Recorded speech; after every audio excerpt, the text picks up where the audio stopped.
Allora, stiamo parlando di quanti soldi bisogna sborsare per riuscire a stare in una RSA, premesso che ci sia posto in una casa di riposo. Allora, questo articolo 30, che è quello che decide un po' le quote, leggiamo un attimo insieme così anche i nostri telespettatori ne sono edotti. Eccolo qua. Sono a carico del Servizio Sanitario Nazionale, quindi quando viene deciso che la persona è non autosufficiente, quindi rientra in tutte le categorie, per una quota pari al 50% della tariffa giornaliera. Quindi indicativamente, per fare il calcolo, vuol dire che la persona dice: se la tariffa giornaliera è di 100, fatto 50, io devo riuscire, cioè la persona dentro deve riuscire a pagare almeno i 50 al giorno. I trattamenti di lungo assistenza, recupero e mantenimento funzionale, compresi interventi di sollievo per chi assicura le cure a persone non autosufficienti, che è questo il presupposto, sì. Giusto? Nell'ambito dell'assistenza semiresidenziale, sì. I trattamenti di lungo assistenza di recupero, il mantenimento funzionale, di riorientamento in ambiente protesico, ivi compresi interventi di sollievo a persone non autosufficienti con bassa necessità di tutela sanitaria. Quindi qua c'è la distinzione tra lungo assistenza, chi è dentro la struttura, e semiresidenziale, le persone che invece vanno perché hanno avuto dei problemi, però poi stanno fuori, tornerebbero fuori. Esatto, sì.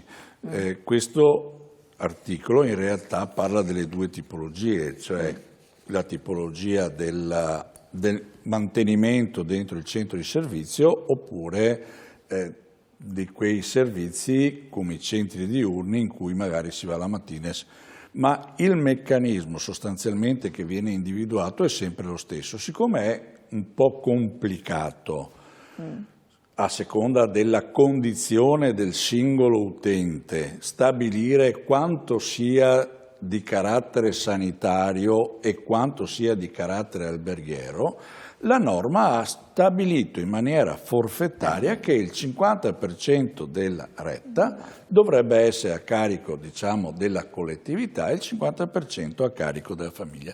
Del resto, se la persona fosse ricoverata in ospedale o in altri centri, sarebbe a carico della collettività, e quindi l'operazione è fatta con queste caratteristiche.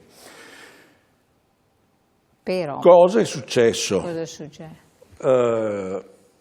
è successo? Sono successe due cose. Uno, che nonostante tanti solleciti che abbiamo fatto noi come sindacato dei pensionati e come sindacati confederali, ripeto, a livello unitario, ancora oggi non ci sono impegnative di residenzialità per tutti quelli che ne hanno diritto.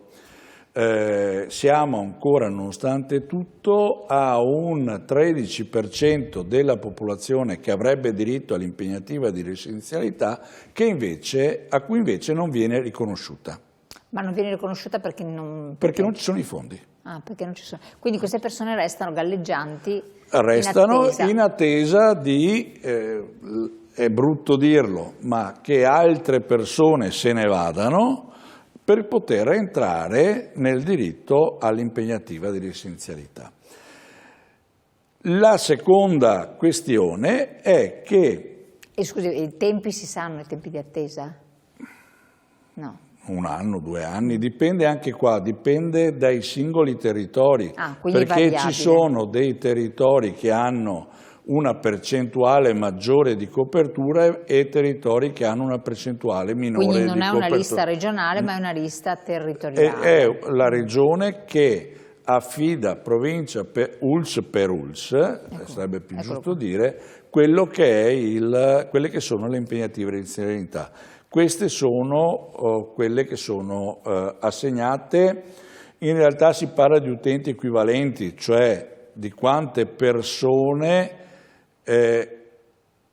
nel corso dell'anno hanno usufruito di quel posto letto, per capirci, perché non è detto che sia una persona sola che usufruisce di quel, perché se purtroppo uno muore a febbraio, evidentemente... Comunque un numero importante, la Marca Trevigiana 4.659, la Euganea 4.007 e la Scaligera 4.007. I fuori regione 12,7, cosa vuol dire? Vuol dire persone che pur avendo diritto all'impegnativa di residenzialità decidono di andare in un centro servizio che sia fuori dalla nostra regione. Può essere, che ne so, qualcuno che abita a San Michele al Tagliamento piuttosto che qualcuno che abita e che va nella casa riposo immediatamente vicina, ma sono numeri, come abbiamo visto, sono 13 persone per tutta la regione. Insomma, quindi c'è disponibilità di posti letto in RSA al 31/12/2023, è la fonte del Ministero della Salute. 23, sì. Cioè tanto tempo fa. Sì, perché i dati sono un po', non sono molto aggiornati, ma in realtà non sono neanche molto modificati rispetto a questo. Ci sono stazionari. In realtà il Veneto, sulla base dei piani di zona, avrebbe la possibilità di arrivare fino a 36.000 posti nelle RSA e nelle lungodegenze. Quindi più di quelli indicati? Più di quelli indicati, sì, assolutamente più di quelli indicati. E tra l'altro anche questo sta cominciando a rappresentare un problema, nel senso che cominciano a esserci liste d'attesa molto lunghe, che in quei casi possono anche rappresentare un limite fisiologico. Sì, un limite che poi porta la persona che ne avrebbe bisogno a non usufruirne perché nel frattempo se ne va. Fisiologico legato all'età, insomma. Sì. Un dato che abbiamo avuto nei giorni scorsi, quindi estremamente aggiornato perché relativo a, se non vado errato, al 31 marzo del 2026, nella sola provincia di Verona c'è una lista d'attesa di oltre 1.600 persone. Quindi la questione, se la moltiplichiamo vuol dire che ci sono 30.000 no, ma 5 per 16, 8.000 persone che stanno aspettando in Veneto un posto nelle case di riposo. Quindi la richiesta c'è ed è forte. Quindi dicevo, la richiesta... un posto in una casa di riposo oppure l'impegnativa attendono? No, il posto in casa di riposo. Quindi non c'è proprio posto fisicamente. Sì. Hanno la scheda SVAMA, perché ricordiamo che a monte della impegnativa c'è la cosiddetta scheda SVAMA, nel senso che ogni persona che ritiene di avere una condizione di quel tipo, rivolgendosi al proprio medico di medicina generale o rivolgendosi all'assistente sociale del comune o dell'ATS, adesso saranno le case di comunità, giusto? Sì, sono gli ATS e poi anche le case di comunità, ma nella figura in quel caso del medico di medicina generale o dell'assistente sociale che è presso i PUA. E quindi tramite una unità valutativa multidimensionale, so che sono termini complicati, ma si chiamano così.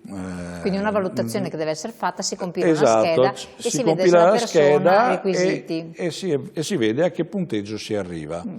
Oggi come oggi, per poter accedere ad una casa di riposo, diciamo che dobbiamo andare oltre gli 85-90 punti su 100. Quindi... Però se una persona non ha questo punteggio oppure ce l'ha, ma può andare privatamente, il posto privatamente ce n'è o non c'è posto? Il posto privatamente può esserci, ma siamo anche qua molto in difficoltà.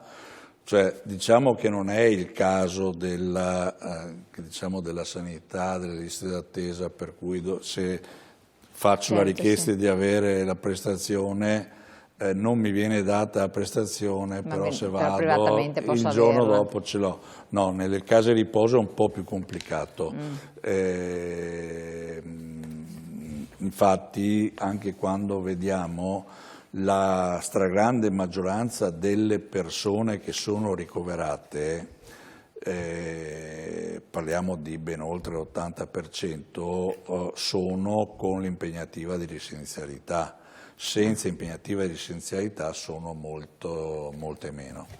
Comunque, voi cosa chiedete? Il tema è sostanzialmente questo. Noi chiediamo da un lato di rivedere il valore delle impegnative di licenzialità. Sono ferme da 5 anni, noi chiediamo che vengano aggiornate. La delibera che la Regione ha fatto sul case mix 2 anni fa in realtà ha dato ristoro alle case riposo, ma non ha dato ristoro alle famiglie, nei fatti, e quindi noi chiediamo che la Regione del Veneto riveda quel valore di 52 euro, lo innalzi e eventualmente lo riporti anche a una suddivisione sulla base del carico, diciamo, sanitario esistente. E dall'altro che porti al 100% il numero di impegnative di licenzialità rispetto a chi ne ha diritto. Quindi stanziando quindi più soldi? Stanziando decisamente più soldi. Abbiamo fatto un conto, costa molto, dicevo prima siamo a 560 milioni, probabilmente ne serviranno dagli 80 ai 100 milioni ulteriori, ma è evidente che se non c'è questo stanziamento in realtà vengono toccate le tasche dei cittadini, perché certo, quello che non paga la Regione pagano i singoli utenti che ne hanno bisogno. Poi come sempre guardando in proiezione, perché poi vabbè tutto work in progress, però bisogna guardare in proiezione, adesso ci sono ancora delle pensioni che sono sostenibili sotto certi profili, ci sono la rete familiare che può ancora dare una mano, più andiamo avanti più sappiamo che le pensioni saranno erose, logorate, più basse, fisiologicamente più basse, perché poi si andrà col sistema contributivo e di conseguenza saranno problemi e in più ci sarà un numero di anziani estremamente alto. Questo segnale noi l'abbiamo già visto come sindacato pensionati. Già da qualche anno il valore delle pensioni, essendo sempre più forte il sistema contributivo rispetto al sistema retributivo, stanno cominciando a diminuire nel valore e quindi cominciamo ad avere maggiori difficoltà per quanto riguarda le persone che vanno in pensione. Abbiamo sempre più persone sole che non hanno evidentemente nemmeno un ambito familiare a cui fare riferimento e dicevo prima abbiamo anche contenziosi che stanno aumentando di giorno in giorno con sentenze diversificate che mettono in difficoltà i comuni. Ci sono comuni sia del Trevigiano sia del Veronese che hanno cominciato ad entrare in difficoltà proprio per sentenze che a quel punto scaricano sui comuni la responsabilità rispetto a queste situazioni. Per cui bisogna fare un intervento in termini più generali, ci sono interventi da fare a livello nazionale, ci sono interventi da fare a livello regionale. Noi per quanto riguarda la nostra parte cerchiamo di farla e cerchiamo di dire guardate che su questo bisogna intervenire e bisogna intervenire rapidamente. Ecco, dove si è già fatta una riforma del sociosanitario, tipo non so, in Emilia Romagna, ne avete parlato, si è risolto il problema? I problemi non si sono risolti, ma certamente l'Emilia Romagna è in una fase decisamente più avanzata di quanto non siamo noi. Allora, detto questo, avete visto anche le sedi dello SPCGL da contattare per avere tutte le informazioni di cui avete bisogno, poi per avere più disponibilità magari farsi fare una controllatina della pensione perché magari si può recuperare qualche diritto inespresso perso lungo il cammino e quindi vi invito anche a rivedere la puntata su YouTube e sul web. Grazie segretario di essere stato qui con noi, grazie di queste spiegazioni, grazie al lavoro dello SPCGL che raccoglie sempre tutti i dati, li riformula e ce li rende disponibili e a voi naturalmente di averci seguito. A presto.